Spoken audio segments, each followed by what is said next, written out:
வணக்கம் வந்தனம் மக்களே, இது தமிழச்சி குரல், உங்களில் ஒரு குரல். இந்த காணொலியில் நீங்கள் பார்க்க போகிறது ஒரு ஃபேமிலி லவ் ஸ்டோரி. இதயத்தை கில்லாதே. வாங்க பார்க்கலாமா?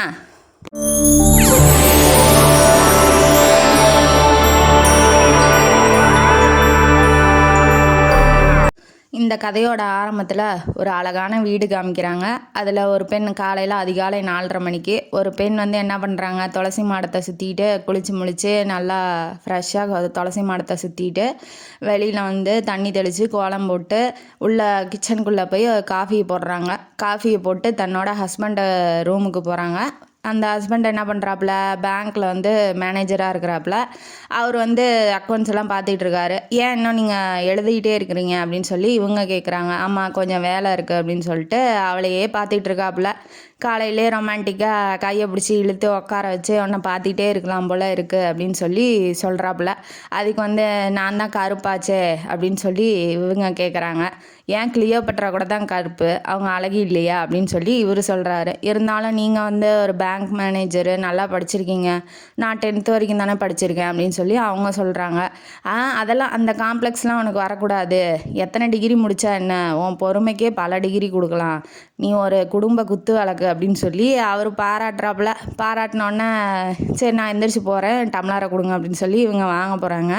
அதுக்கு அவர் என்ன சொல்கிறாரு, இல்லை கொஞ்ச நேரம் உக்காருன்னு அவங்கள பிடிச்சி இழுத்து உட்கார வச்சு அவர் மடியில் படுத்துக்கிறாப்புல. படுத்திட்டு இந்த மாதிரி அவன் மடியில் படுத்திட்டு இருந்தால் எனக்கு ஆஃபீஸ் டென்ஷனெல்லாம் எனக்கு பறந்து போயிடுது அப்படி காயத்ரி அப்படின்னு சொல்லி சொல்கிறாப்புல. அவங்க பேர் காயத்ரி, இவர் பேர் ரகுவரன். 2 பேரும் ஹஸ்பண்ட் ஒய்ஃபு. இப்போ சரி நான் பிள்ளைங்களை போய் எழுப்பி ஸ்கூலுக்கு ரெடி பண்ணணும், நீங்களும் எந்திரிச்சு வாங்க, உங்களுக்கு குளிக்கிறதுக்கு வெந்நீர் போட்டேன் அப்படின்னு சொல்லிட்டு இவங்க இப்போ குழந்தைங்க ரூமுக்கு போகிறாங்க. போனோடனே 2 பேரும் நல்லா 2 பேர் மனோ மது 2 குழந்தைங்க. அதில் மனோ தான் பெரியவன், அவனுக்கு 8 வயசு ஆகுது. மது சின்ன பொண்ணு, அவளுக்கு 6 வயசு. 2 பேரும் ஸ்கூலுக்கு கிளம்புறதுக்காக எழுப்பி விட்றதுக்கு அம்மா போகிறாங்க. ஆனால் அவங்க நல்லா தூங்குறாங்களா, சரி குழந்தைங்க இன்னும் கொஞ்சம் நேரம் தூங்கிட்டுன்னு விட்டுட்டு அவங்க கிச்சனில் போய் வேலையை பார்க்க போயிட்டாங்க. இப்போ சாப்பாடெலாம் ரெடி ஆகி டைனிங் டேபிளுக்கு வந்துட்டாப்புல நம்ம ரகு. வந்தோடனே இப்போ எங்கள் மதுக்குட்டி எங்க அப்படின்னு சொல்லி கேட்கும் போது, அப்போ டாடி நான் இங்கே இருக்கேன் அப்படின்னு சொல்லி மது சொல்கிறா. என்ன பண்ணுற அப்படின்னு சொல்லி கேட்கும் போது, நான் குளிக்க போகிறேன் டாடி, அவன் வெளியில் வரமாட்டேங்கிறான் அப்படின்னு சொல்லி அண்ணன் மேலே கம்ப்ளைண்ட் பண்ணுறாப்புல. சரி நான் வந்தோடனே திட்டுறேன் அப்படின்னு சொல்லி, உனக்கு என்ன வேணும் சாயங்காலம் வரும்போது அப்படிங்கும்போது, எனக்கு சாக்கோபார் வேணும். நோன்னு அவங்க அம்மா கண்டிஷன் போடுறாங்க. ஏய் ஏற்கனவே சளி பனிக்காலம் வேண்டாம், சளி பிடிச்சிக்கும், வாங்கிட்டு வராதிங்க அப்படின்னு சொல்லி சொல்கிறாங்க. போங்கம்மா, என்னை உங்களுக்கு பிடிக்கவே இல்லை, மனோவுக்கு தான் பார்த்தாலும் நீங்கள் செல்லம் கொடுக்குறீங்க, எனக்கு கொடுக்கவே மாட்டேங்கிறீங்க, நான் எது கேட்டாலும் வேண்டான்னு சொல்கிறீங்க அப்படின்னு பொண்ணு ஆசையாக கேட்கும்போது, சரி ஒன்று தான் வாங்கிட்டு கொடுத்துருங்க அப்படின்னு சொல்லி பொண்ணை தூக்கி வச்சுக்கிட்டு அவங்க குளிப்பாட்ட போகிறாங்க. ஏன் மம்மி உங்களுக்கு என்னை பிடிக்காது அப்படிங்கும்போது, நீ என் செல்லம் அப்படிலாம் சொல்லக்கூடாது, மனோவை தானே பிடிக்கும் அப்படின்னு, அவனையும் பிடிக்கும் உன்னையும் பிடிக்கும், அப்போ உங்களுக்கு பிடிக்காது என்ன மம்மி அப்படின்னு சொல்லி மது தன்னோட பிஞ்சு குரலில் கேட்குறாங்க. அது சொல்கிறாங்க, என்கிட்ட யார் பொய் சொன்னாலும் பிடிக்காது, என்னை யார் ஏமாத்தினாலும் பிடிக்காது அப்படின்னு சொல்லும் போது, டேடியாக இருந்தால் கூடவா அப்படின்னு வாட்டி, டேடி என்ன அந்த கடவுளே இருந்தால் கூட எனக்கு பிடிக்காது, அவ்வளோதான், அதோட கட் பண்ணிடுவேன் அப்படின்னு சொல்லி சொல்கிறாரு. சொல்கிறத அவர் உட்காந்து சாப்பிட்டுட்டே கேட்கும் போது அவருக்கு குபு குபு குபு குபுன்னு வேர்க்குது. அங்கே எதுவுமே அவரால் பேச முடியல. இப்போ இவருக்கு வேர்க்கிறத பார்த்தா இவர் ஏதாவது அவள்கிட்ட மறைக்கிறாரா, இல்லை இவர் ஏதாவது பொய் சொல்லிட்டாரா அவர்கிட்ட அப்படின்னு சொல்லி நமக்கு தோணுது. இப்போ ஆஃபீஸுக்கு போயிட்டாப்புல. காலையில் காயத்ரி சொன்னதே மனசில் ஓடுது. என்னன்னா இப்போ யோசிக்கிறாரு, அவர் காலேஜ் டைமில் ஜனனிங்கிற ஒரு பொண்ணை லவ் பண்ணியிருப்பாப்புல. அவளும் இவரை லவ் பண்ணியிருப்பா. 2 பேர் வீட்லேயும் ஒத்துக்கல. அப்படிங்கும் போது ஜனனி என்ன சொல்கிறா, நீங்கள் உங்களுக்கு பிடிச்ச தகுந்த பொண்ணாக பார்த்து நீங்கள் கல்யாணம் பண்ணிக்கோங்க, ஏன்னா எங்கள் அப்பாவுக்கும் ஹார்ட் அட்டாக்கு, 2 பேர் குடும்பத்தோடு சேர்ந்து சம்மதிச்சா தான் நம்ம கல்யாணம் பண்ணிக்க முடியும். அம்மா அப்பாவை தண்ணி தெளித்து விட்டு நம்மளே ஓடி போய் சந்தோஷமாக நம்மளால் வாழ முடியாது. அதனால் நீங்கள் உங்கள் வீட்டில் பார்க்குற பொண்ணையே கல்யாணம் பண்ணிக்கோங்க, ஃபஸ்ட்டு கஷ்டமாக தான் இருக்கும், அப்புறம் போக போக அதே பழகிரும் அப்படிங்கிற அவள். உண்மையாக தான் சொல்கிறியா அப்படின்னு சொல்லி இவர் சொல்கிறா. இவர் கேட்கும் போது, ஆமாம் இதுக்கு மேலே என்னை கம்பல் பண்ணாதீங்க அப்படின்னு சொல்லிட்டு அந்த லவ் லவ் அதோட முடிஞ்சிருச்சு. இதை நினச்சி பார்த்துக்கிட்டே இருக்கிறாரு. நினச்சி பார்த்துக்கிட்டே இருந்தோடனே நம்ம வந்து இதை சொல்லலையே அவள்கிட்ட, யார் காயத்ரிகிட்ட. ஆல்ரெடி பொய் சொன்னால் கடவுளே இருந்தாலும் பிடிக்காதுங்கிறா. அதுவும் இல்லாமல் அவளுக்கு ஏமாத்துறதும் பிடிக்காதுங்கிறா. இதே மாதிரி கேட்டோன்னா அவருக்கு ரொம்ப பயம் வந்துடுச்சு. சரி இதை சொல்லலாமா வேணாமா, இது சொன்னால் இன்னும் கொஞ்சம் கஷ்டப்படுவாள், சரி வேணாம் அப்படின்னு சொல்லி பல சிந்தனையில் இருக்காப்புல. அப்பன்னு பார்த்து நம்ம ஜனனி வந்து ஆஃபீஸுக்கு வந்துடுறாங்க. ஆஃபீஸ் பாய் வந்து என்ன சொல்கிறான், எது அசிஸ்டண்ட் கலெக்டர் வந்திருக்காரு அப்படின்னு சொல்லி சொன்னோன்னே, இப்போ தான் வந்து சொல்லுவியா, சீக்கிரம் வர சொல்லு அப்படின்ன வாட்டி தான் உள்ளே வந்ததுக்கப்புறம் அது ஜனனி அப்படின்னு சொல்லி தெரியுது. யாருக்கு, நம்ம ரகுவரனுக்கு. ஜனனி வா வா அப்படின்னு சொல்லி உட்கார வைக்கிறாப்புல. எப்படி இருக்க, உங்கள் குழந்தைங்க உங்கள் வீட்டுக்காரெலாம் நல்லா இருக்காங்களா? ஏன்னா இவங்க 2 பேரும் பார்த்தே 8 வருஷம், இவருக்கு கல்யாணம் ஆகி 8 வருஷம் ஆகுது. அதனால் வந்து அவளுக்கும் கல்யாணம் ஆகிருக்கும், அவங்க ஹஸ்பண்டு குழந்தைங்களாம் இருக்கும் அப்படின்னு சொல்லி இவர் விசாரிக்கிறாப்புல. அவள் வந்துட்டு அந்த மாதிரிலாம் எதுவும் எனக்கு இல்லை அப்படின்னு சொல்லி சொல்கிறா. சொன்னோடனே இப்போ என்னங்கிறா, எனக்கு வந்து உன்னை மறக்க முடியல, உன்னை பிரிஞ்சதுலேருந்து உன்னோட காதல் மாதிரியே எனக்கு வேணும்னு நான் தேடுறதுனால அந்த மாதிரி யாருமே எனக்கு கிடைக்கல அப்படிங்கிற மாதிரி லவ் ஃபீலிங்கோட பேசுகிறா. இன்னமேட்டு பேசி என்ன வருது, இவளால் ஏதாவது பிரச்சனை வருமா ரகுவரனுக்கு தெரியலையே. சரி உன் குழந்தைங்க மதுலாம் எப்படி இருக்காங்க, காயத்ரி எப்படி இருக்காங்கன்னு கேட்டோன்னே, உனக்கு எப்படி தெரியும் அப்படிங்கும்போது, நான் திவாகரை பார்த்தேன், ஃப்ரெண்ட்ஸு காலேஜ் மெட்டில், அதனால் அவரையும் பார்த்து அவர் தான் சொன்னார் அப்படின்னு சொல்லி சொல்கிறா. சொன்னோன்னே சரி நீ வாயேன் வீட்டுக்கு வாயேன் அப்படின்னு சொல்லி கூப்பிட்றாப்புல. அவர் வந்து ஃப்ரெண்டாக தான் கூப்பிட்றாரு. ஏன்னா இப்போ தான் வந்து ஒய்ஃபை லவ் பண்ணுறாரு இல்லையா. இவன் என்ன நினைக்கிறா, இவளால் பிரச்சனை வருமா, கதையில் தான் தெரியும். சரின்னு ஈவினிங்காக வா அப்படின்னு சொல்லிட்டு வீட்டுக்கு நாளைக்கு ஈவினிங் வா அப்படின்னு சொல்லிட்டு போயிடுறாப்புல. போனோடனே காயத்ரிகிட்ட வந்து அவள் லவ்வரு, முன்னாள் காதலி வரா வீட்டுக்குன்னா, அவ்வளோதான் அவள் வந்து என்னை ஏமாத்தினியா, 8 வருஷம் வாழ்ந்திருக்கேன் அப்படின்னு சொல்லி சண்டை வந்துடுமோ அப்படின்னு சொல்லி பயப்படுறாப்புல. சரி அதனால் என்ன, இங்கே எத்தனை நாள் இருக்க போகிறா, அவள் வேலையை பார்த்துட்டு போக போகிறா, ஏன் நம்மளால் அவள் வாழ்க்கையிலையும் பிரச்சனை ஆகணும். ஜனனியை பற்றி சொல்கிறாரு, பிரச்சனை ஆகணும், சும்மா ஒரு நாள் தானே விசிட் பண்ணிட்டு போகட்டும் அப்படின்னு சொல்லிட்டு அவன் என்ன சொல்கிறாரு, யார்கிட்ட, காயத்ரிகிட்ட போய் இவ வந்து திவாகரோட தங்கச்சி, அதனால் உன்னை பார்க்கணுன்ட்ருக்கா வரா, மனோஜெல்லாம் பார்க்கணுன்ட்ருக்கா அதனால் வரா அப்படின்னு சொல்லி பொய் சொல்கிறாப்புல. சரின்னு நல்லா சமைக்கணும் கிட்ட இருந்து இன்ஸ்ட்ரக்ஷன் கொடுத்துட்டே இருக்காரு. அவளுக்கு என்ன, காயத்ரிக்குன்னா இது புதுசாக இருக்குது. ஏன்னா இதுக்கு முன்னாடி நிறையா கெஸ்ட்லாம் வந்திருக்காங்க, இந்த மாதிரி இன்ஸ்ட்ரக்ஷன்லாம் கொடுத்து அவர் ரொம்ப படபடன்னு இருக்கிறத அவள் பார்த்ததே இல்லை. இது ஃபஸ்ட் டைம்ங்கிறதுனால அவள் ஃபுல் எஃபர்ட்டை போடுறா. ஹஸ்பண்ட் தானே, அவளும் லவ் பண்ணுறா ஹஸ்பண்டை. அவளுக்கு முன்னாடி இந்த மாதிரி லவ்லாம் கிடையாது, கணவனே கண்கண்ட தெய்வம் மாதிரி அவள். அதனால் ஃபுல் எஃபர்ட்டை போட்டு எல்லாம் சமைச்சி வீட்டெல்லாம் தொடச்சி ஃப்ரெஷ்ஷாக எல்லாம் சாம்பிராணி புகையெல்லாம் போட்டு நல்லா வீட்டையே தெய்வீக மனமாக மாற்றிருக்கா. சரின்ட்டு இப்போ ஈவினிங் ஆகுது. பிக்கப் பண்ணிவிட்டு ஜனனியை பிக்கப் பண்ணிட்டு வீட்டுக்கு வந்து இறக்கி விட்டோன்னே காயத்ரியை பார்த்தோன்னே ஜனனிக்கும் பிடிச்சிருக்கு. எப்படி இருக்கீங்க, நல்லா இருக்கீங்களா அப்படின்னு சொல்லி சாதாரணமாக எப்படியும் விசாரிக்கிற மாதிரி விசாரிக்கிறாங்க. எங்கள் மதுவையும் காணும் அப்படிங்கும் போது பக்கத்து வீட்டு பாட்டியோட அவங்க கோயிலுக்கு போயிருக்காங்க, வந்துடுவாங்க அப்படின்னு சொல்லி சாப்பிட வச்சுட்டு எல்லாம் நல்லா விசாரிச்சுட்டு அவங்க சமையல்லாம் நல்லா இருக்குன்னு சொல்கிறாப்புல. சரி டைம் ஆகுது இன்னும் காணும், நீங்கள் கொஞ்சம் போய் பார்த்துட்டு வரீங்களா அப்படின்னு சொல்லி குழந்தைங்கள என்னாச்சுன்னு பார்க்க சொல்லி ரகுவை வந்து அனுப்பிச்சி விட்றா காயத்ரி. உடனே இவங்க 2 பேரும் பேசிக்கிறாங்க. என்ன நீங்கள் இன்னும் கல்யாணம் பண்ணிக்கலையா, உங்களுக்கு ஹஸ்பண்ட் இருக்காங்களா அப்படின்னு சொல்லி கேட்குறா. ரகு வந்து சொல்லி தான் கூட்டிகிட்டு வந்திருப்பான், இந்த மாதிரி நம்ம விஷயம் அவளுக்கு தெரியாது, நீ எதுவும் காமிச்சிக்காத, தேவையில்லாமல் அவளை மன கஷ்டத்தில் நான் ஆளாக்க விரும்பலை, நீயும் எதுவும் சொல்லிக்காத, நானும் எதுவும் சொல்லலை அப்படின்னு சொல்லி தான் கூட்டிகிட்டு வந்திருப்பான். அதனால் வந்து உங்கள் அண்ணன் திவாகருக்கும் உங்களுக்கும் என்ன, எங்கேருந்து வரீங்க, இதுக்கு முன்னாடி திவாகர் சொன்னதே இல்லையே அப்படிலாம் அந்த கேள்விலாம் கேட்கும்போது அவளுக்கு என்ன சொல்கிறதுனே புரியல. நல்லா இருக்காரு ஒன்று மண்டையாட்டி ஏதோ ஒரு அளவுக்கு சமாளித்தோன்னே உங்களுக்கு கல்யாணத்து மேலாம் நாட்டம் இல்லையா அப்படிங்கும்போது, நான் ஒருத்தர் லவ் பண்ணேன், ஆனால் அவருக்கு கல்யாணம் ஆயிடுச்சு, என்னால் மறக்க முடியல அப்படின்ன வாட்டி சரி நானே உங்களுக்கு நல்ல மாப்பிள்ளையாக பார்க்குறேன், நீங்கள் கல்யாணம் கண்டிப்பாக பண்ணிக்கணும், உங்களுக்குன்னு ஒரு வாழ்க்கை இருந்தது ஒரே அம்மா, அவங்களும் செத்து போயிட்டாங்க, அதனால் நீங்கள் உங்களுக்குன்னு ஒரு குடும்பம் இருந்தால் அவங்களுக்கும் சௌரியமாக இருக்கும்ல அப்படின்னு சொல்லி அவள் சொல்கிறா. மனோவும் மதுவும் வந்துடுறாங்க. ஹேண்ட்பேக்லேருந்து அவள் சாக்லேட்டு 5 ஸ்டார் வச்சுருக்கா. அதை எடுத்து மனோவுக்கு கொடுத்துட்டு மனோ வந்து பார்க்குறான் அம்மாவை, வாங்கிக்கலாமா வேணாமா. அம்மா தலையாட்டினோன்னே வாங்கிக்கிறாப்புல, அம்மா புள்ள அதனால் வாங்கிக்கிறாப்புல. நீங்கள் ரொம்ப அழகாக இருக்கீங்க அப்படின்னு சொல்லி, ஜனனி ரொம்ப வெள்ளை ரொம்ப அழகாகவும் இருக்கா, அதனால் நீங்கள் ரொம்ப அழகாக இருக்கீங்க ஆண்டி அப்படின்னு சொல்லி மனோ சொல்கிறான். மது வந்து மதுக்கும் கொஞ்சம் நேரம் மது கூட வந்து விளையாடிட்டு அவளுக்கும் சாக்லேட் கொடுத்துட்டு, இந்த மாதிரி குடும்பத்தை வந்து பார்க்கும்போதே எனக்கு சந்தோஷமாக இருக்குது, நானும் உங்கள் குடும்பத்தை பார்த்துட்டு கல்யாணம் பண்ணிக்கலான்னு இருக்கேன் அப்படின்னு சொல்லி யாருக்கிட்ட ரகுக்கிட்ட வந்து காரில் வரும்போது சொல்லிடுறா. சரி நீ கவலைப்படாத, நான் தான் அப்பா, என் காயத்ரி தான் அம்மா, 2 பேரும் சேர்ந்து உன் வாழ்க்கையில் வந்து நல்லா ஹஸ்பண்டாக பார்த்து வைக்கிறோம், நீ வந்து நல்லா வாழு அப்படின்னு சொல்லி ரகு நல்லா சொல்கிறாப்புல. சரின்ட்டு நம்ம ஜனனியும் என்ன சொல்கிறா, முன்னாடி லவ்வராக இருந்தால் இப்போ அப்பாவா ஆகிட்டியா அப்படின்னு சொல்லி சந்தோஷந்தான் படுறாங்க.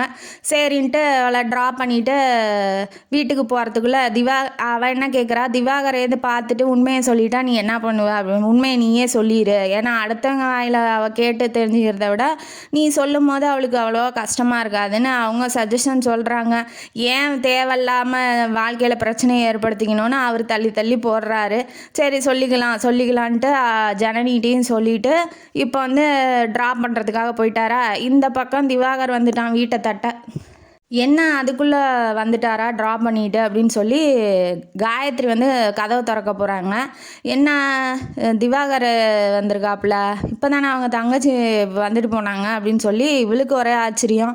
எங்கே போயிட்டான் ஃப்ரெண்டு, எங்கே போயிட்டான்னு, அவன் இந்நேரம் பார்த்து தான் வரணுமா, ஃப்ரெண்டு எங்கே போயிட்டான்னு அவர் கேட்கும்போது உங்கள் தங்கச்சியை ட்ராப் பண்ண போயிருக்காரு அப்படின்னா, தங்கச்சியா, எனக்கு அக்கா தங்கச்சி யாருமே இல்லையே அப்படின்னு சொன்னாடி, அப்போ ஜனனி உங்கள் தங்கச்சி இல்லையா, ஓ ஜனனியா அவங்களும் லவ்வர்ஸுங்க அப்படின்னு சொல்லி உண்மையை பூரா புட்டு அடைச்சிட்டான். அவளுக்கு வெறி ஆயிட்டா, வெறி கொண்டு என்னடா சொல்கிறீங்க ஒன்றும் புரியல. அப்புறம் அவனை திவாகரை அமுச்சு விட்டுட்டு அவன் வந்து சுச்சுவேஷன் சரியில்லை அப்படின்ன வாட்டி அவன் கிளம்பிட்டான். உண்மையை மட்டும் வளரிட்டு அவன் போயிட்டான் வேலையை பார்த்துட்டு. இவளுக்கா 8 வருஷம் வாழ்ந்துருக்கான், உயிராக நினச்சிருக்கான், அவர் வந்து நம்மளை எப்படி ஏமாற்றிட்டாரு அப்படிங்கிற ஒரு தாட்டுக்கே போயிட்டா. என்ன சொல்கிறீங்க, இப்படியா ஒருத்தர் ஏமாற்றுவார், ஏன் உண்மையை சொல்லியிருக்கலாமே அப்படின்னு சொல்லி இவளுக்கு ஒரே ஃபீலிங் ஆகி போய் படுத்துட்டா சாப்பிடாம கூட. நம்ம பலியாடு வருது உள்ள, யாரை சொல்கிறேன், இவரை தான், ரகுவரம் வராப்புல. இவருக்கு இப்போ நடந்ததெல்லாம் ஒன்றும் தெரியல, அதனால் திவாகர் வந்ததோ வீட்டுக்கு வந்ததோ உண்மையை சொன்னதோ அவருக்கு தெரியாது. கதவை திறந்தோடனே அவர் பேர் யார், ஒய்ஃப் பேரை சொல்லிவிட்டு காயத்ரின்ட்டு வராப்புல. அவள் ஒரே வார்த்தை சொன்னோன்னே என்னங்கன்னு ஓடி வர்றவ அவள் படுத்தே கிடக்குறா. அவள் தான் டென்ஷனில் இருக்காளே. இப்போ உள்ள போய் கதவை பசி செம்ம பசி, அதனால் கிச்சன் கதவை திறந்து சாப்பிடலான்னு போகிறாப்புல. சரி அவளை எழுப்பி கூட்டிகிட்டு வந்து அவளையும் சாப்பிட வைக்கலான்னு அவர் நடந்தது எதுவும் தெரியலங்கும் போது அன்பாக தான் போய் தட்டி எழுப்புறாப்புல. ஆனால் அவள் தூங்குறதா, ரொம்ப இன்றைக்கி ஃபுல்லாக வேலை செஞ்சுருக்கா இல்லையா, அதனால் அவள் தூங்கட்டும் அப்படின்னு சொல்லி எழுப்பாமலே படுத்துக்கிறாரு. இவன் என்ன அதையுமே நெகட்டிவாக எடுத்துக்கிறா. என்ன எடுத்துக்கிறா, எப்போவுமே எத்தனை மணி ஆனாலும் நம்மளை எழுப்பி சாப்பாடு போட சொல்லி சாப்பிட்றவர் இப்போ பேசாமலே வந்து படுத்துக்கிறாரு. இப்போ ஒன்று தப்புன்னு தெரிஞ்சிட்டா அவங்க எது பண்ணாலுமே நமக்கு தப்புன்னு தெரியும்ல, அந்த மாதிரி ஸ்டேஜுக்கு அவள் போயிட்டா. இந்த பிடிக்காத பொண்டாட்டி கைப்பட்டா குத்தம் கால்பட்டா குத்தம்பாங்களே, அந்த மாதிரி அவன் இப்போ பிடிக்காதவனா ஆகிட்டான் ஒரே நிமிஷத்தில். அப்போ அவன் எது செஞ்சாலும் அவளுக்கு தப்பாகவே தெரியுது. அழுது நைட்டு ஃபுல்லாக அழுது அவளுக்கு காலையில் காய்ச்சலே வந்துடுச்சு. அவளால் எந்திரிக்கவே முடியல, முனகிக்கிட்டே படுத்துக்கிட்டு இருக்கிறாளா. இவன் வந்துக்கிட்டு தொட்டு பார்க்குறான், ஜுரம் அனலாக கொதிக்குது. சரின்னு டாக்டருக்கு ஃபோன் பண்ண போகிறான். அதெல்லாம் ஒன்றும் தேவையில்ல, நான் என் வேலையை பார்த்துக்கிறேன்னு மூஞ்சில் அடித்த மாதிரியே இப்போ பேச ஆரம்பிக்கிறா. என்னாச்சு ஏதாச்சுன்னு அவனுக்கு ஒன்றும் புரியல. இருந்தாலும் நான் ஃபோன் பண்ணுறேன், நீ பேசாமல் பாடு அப்படின்னு மட்டும் அவள் சொல்கிற பேச்சு கேட்காம போய் குழந்தைங்கள எழுப்பி ரெடி பண்ணி ஸ்கூலுக்கு அனுப்பிச்சி விட்றதுலே இருக்காளா. இப்போ வந்து இவன் ஏன் சொன்ன பேச்சு கேட்க மாட்டேங்கிறா. இதுக்கு முன்னாடி இதெல்லாம் நடந்துக்கிட்டதே. அவள் எப்படின்னா ரொம்ப அன்புனா அப்பேற்பட்ட அன்பு, எதிர்த்து ஒரு வார்த்தை கூட பேச மாட்டா. இப்போ வந்து எடுத்தறிஞ்சு பேசுறது அவனுக்கே டிஃப்ரெண்ட்டாக தெரியுது. உடனே குழந்தைங்கள கிளப்புறதுக்கு போகிறாளா. கொஞ்ச நேரத்தில் வந்து டாக்டர் வந்துடுறாப்புல. அவர் வந்ததுக்கு இன்ஜெக்ஷன் போட்டு வந்து போய் படுத்துக்கிறா. குழந்தைங்களாம் ஸ்கூலுக்கு போயிட்டாங்க. ஒரு 2 நாள் போகுது. 3வது நாளும் இதே மாதிரியே ஒன்றுமே பேசாமல் அமைதியாக இருக்காளா. 3வது நாள் உடனே கேட்குறாப்புல, ஏன் என்னாச்சு, உனக்கு என்னாச்சு, என்ன தான் பண்ண, ஏன் அமைதியாக இருக்கா, எதுவும் பேச மாட்டேங்கிற அப்படின்னு கேட்கும் போது அவன் என்ன சொல்கிறான், நான் பேசி எனக்கு என்ன வருது அப்படின்னு சொன்னோன்னே, ஏன் ஜனனி வந்ததில் உனக்கு பிடிக்கலையா அப்படின்னு சொல்லி இவர் கேட்குறாரு. ஜனனி யார், எங்கேருந்து வராங்க அப்படின்னு சொல்லி இவ கேட்குறா. கேட்கும்போது நான் தான் சொன்னேனே திவாகரோட தங்கச்சின்னு அப்படின்னாட்டி, இன்னும் பொய் சொல்லிக்கிட்டே இருக்கா அப்படின்னு சொல்லி அவனுக்கு நடந்தது தெரியாது. அதனால அவன் நல்லா தைரியமாக பேசுகிறான். இவளுக்கு தான் தெரியும் இல்லையா, அதனால துருவி துருவி கேள்வி கேட்கும். நீ ஏன் அந்த கேள்வியெலாம் கேட்குறா, திவாகர் வந்தார் எல்லாம் உண்மையும் சொல்லிட்டாரு, 8 வருஷமாக குடும்பம் நடத்தினேன், என்ன இப்படி ஏமாத்துறதுக்கு உனக்கு எப்படி மனசு வருது அப்படின்னு சொல்லி சண்டைய ஆரம்பிக்கிறா. நான் வந்து ஃபஸ்ட் நைட்லேயே என்ன சொன்னேன் அப்படின்னு சொல்லி இப்போ ஃபஸ்ட் நைட்டுக்கு போகிறாங்க. கல்யாணம் பண்ணி ஃபஸ்ட் நைட் நடக்கும்போது இவளை பற்றி தெரிஞ்சுக்கணும், நம்ம 2 பேரும் ஒருத்தருக்கு ஒருத்தர் தெரிஞ்சுக்கலான்னு இவன் சொல்கிறான். அதுக்கு அவன் என்ன சொல்கிறான், நானே என்னை பற்றி எல்லாத்தையும் சொல்கிறேன்னு பிறந்ததுலேருந்து கல்யாணம் ஆன வரைக்கும் எல்லாத்தையும் உண்மையெல்லாம் 9th ஒருத்தன் லவ் லெட்டர் கொடுத்தான் எல்லாத்தையும் சொல்லிடுறா. எல்லாம் சொல்லும் போது எனக்கு இந்த பழைய பொருளை யூஸ் பண்ணுறதோ, ஈரம் படத்தில் அவன் ஹீரோ சொல்லுவான் பாருங்க, அந்த மாதிரி எனக்கு வந்து அடுத்தவங்க யூஸ் பண்ண பொருளை யூஸ் பண்ணுறதோ இல்லை என்னை அடுத்தவங்க பொருள் ஏன்ட்ட இருக்கிறதோ எனக்கு பிடிக்காது அப்படின்னு சொல்லி பழைய காய்கறியை கூட நான் வந்து யூஸ் பண்ண மாட்டேன், எப்போவுமே ஃப்ரெஷ்ஷு தான் அப்படிங்கும் போது சொல்லிட்டா. சொன்னோடனே இவன் வந்துக்கிட்டு நான் தன்னோட வாழ்க்கையில் நடந்தது சொல்லலான்னு தான் நினப்பான். ஆனால் அந்த ஃபஸ்ட் நைட்டு லாஸ்ட் நைட்டு ஆகிட்டா என்ன பண்ணுறதுன்னு அப்பயே அதை வந்து புதைச்சிருப்பான் மூடி. இப்போ அது பூதகமாக கிளம்பி எந்திரிச்சு வந்துருச்சு, என்ன பண்ணுறது, எல்லாம் நேரம்தான் அப்படின்ட்டு. இல்லை நான் உன்கிட்ட சொல்லலான்னு தான் இருந்தேன், எப்போ சொல்லலான்னு இருந்தேன், இப்படி ஏமாத்திரியா, உனக்கு வெக்கமா இல்லையா அப்படின்னு சொல்லி அப்படியே கோவத்தோட உச்சத்தில் போய் கத்துன்னு கத்துறா. இவனுக்கும் டென்ஷன் ஓவராகிடுச்சு. அவன் ஆம்பளை இல்லையா, அவனுக்கு ஹீகோ ஹர்ட் ஆகும் இல்லையா, அவன் வந்துட்டு ஓங்கி ஒரே அடியாக அடிச்சு கன்னத்தை கட்டி அரைஞ்சிட்றான். அதை வந்து குழந்தைங்க பார்த்துட்றாங்க. ஐயோ டேடி ஏன் மம்மி அடிக்கிறாங்க அப்படின்னு சொல்லி பயந்துகிட்டே போய் குழந்தைங்க முன்னாடியே அந்த சண்டையெல்லாம் நடக்குது இல்லையா, அவன் வந்து ஆல்ரெடி கோவத்தில் இருக்கான். இவன் அடித்தவன், ஓ என்னை கொலை பண்ணவே நீ ரெடி ஆகிட்டியா, ஏன் அந்த ஜனனி கூட போய் வாழணும்னு அவ்வளோ ஆசையாக இருக்கு. அவன் எது பண்ணாலும் இப்போ அந்த ஜனனியை வச்சே பேச ஆரம்பித்தோடனே நான் எதுவுமே பண்ணேன், இந்த வீட்டில் இருக்கவே எனக்கு பிடிக்கல அப்படின்னு சொல்லிட்டு இவர் ஆஃபீஸுக்கு கிளம்பி போயிடுறாப்புல. நீங்கள் வரும்போது நான் இருக்க மாட்டேன், நான் எப்படியும் போய் சேர்ந்துருவேன், நீங்கள் போய் ஜாலியாக வாழுங்க அப்படின்னு சொல்லிட்டு இவளும் கத்துறா கோவத்தில். இதை கேட்டால் அந்த பசங்க என்ன நினைப்பாங்க, அம்மா ஏன் இப்படி சொல்கிறாங்க, குழந்தைங்களாம் மனசு விட்டு போயிடும் இல்லையா, பிஞ்சுங்க பாவம் சின்ன குழந்தைங்க, அது ரொம்ப கஷ்டப்படுறாங்க. உடனே இருந்துக்கிட்டு ஸ்கூலுக்கு கிளப்பி விட்றா. பிள்ளைங்கள்லாம் கிளப்பி விடும்போது மனம் வந்து பயந்துக்கிறான், அம்மாவுக்கு ஏதாவது ஒன்று ஆயிருமோ அப்படின்னு சொல்லிட்டு. உடனே அம்மா வந்து கூட்டிகிட்டு போகிறான், நீ வா என் கூட வான்னு சொல்லிட்டு அங்கே சாமி ரூமில் போய் நீ எனக்கு சத்தியம் பண்ணு, என் கையில் அடித்து சத்தியம் பண்ண, நீ சாக மாட்டேன்னு எனக்கு பயமாக இருக்குமா அப்படின்னு சொல்லி அவன் அழுகிறான். குழந்த அழுகிறத பார்த்தோன்னே கட்டி பிடிச்சிக்கிறா. அழுகாத சாமி, நான் ஒன்றும் பண்ணிக்க மாட்டேன், எதுவும் செய்ய மாட்டேன், கோவத்தில் பேசிட்டேன் அப்படின்னு சொல்லி ரொம்ப அம்மா இல்லையா, பையனும் அழுகும்போது அவளுக்கும் அழுகையாக வருது. மதுவை நல்லா பத்திரமா பார்த்துக்கோ அப்படின்னு சொல்லி 2 பேர்த்தையும் அமுச்சு விட்டோன்னே இப்போ ஸ்கூலில் போய் இவங்க 2 பேரும் யார், மதுவும் மனவும் யோசிக்கிறாங்க. ஏன் வந்து டேடி மம்மி அடித்தார், ஏன் என்ன மம்மி மேலே கோவமா, இல்லை டேடி ஏன் இவ்வளோ அக்ரெசிவாக ஆகிட்டாப்புல, நல்லா தானே இருந்தார் அப்படின்னு சொல்லி அவள் மது வந்து பயப்படுறா. அதுக்கு வந்து சொல்கிறான், மனோ சொல்கிறான், அதெல்லாம் ஒன்றும் இல்லை, சண்டை போடுவாங்க, சண்டையாக இருக்கும், சரியாக போயிடும் அப்படின்னு சொல்லி சொல்கிறான். அங்கே வந்து பேரண்ட்ஸு டைவர்ஸ் ஆன ஒரு பையன் பிரகாஷ்ன்னு இருக்கான்.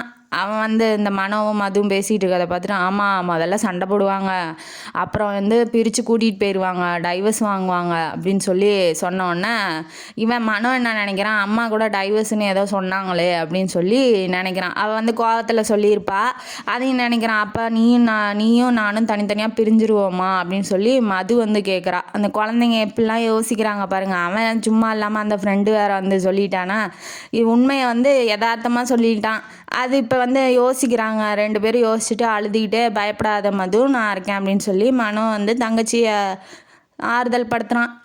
இந்த பக்கம் வந்து ரகுவரனுக்கு வந்து ஆஃபீஸு போனாலும் அந்த சண்டை போட்டதே தான் ஞாபகம், காயத்ரி சண்டை போட்டதே தான் ஞாபகம் வருது. நம்ம அவளை கஷ்டப்படக்கூடாதுன்னு தானே நம்ம மறைச்சோம், நம்ம ஏதோ தப்பு பண்ண மாதிரியே அவள் ட்ரீட் பண்ணுறாள் அப்படிங்கிற மாதிரியே அவன் வந்து யோசிக்கிறான்.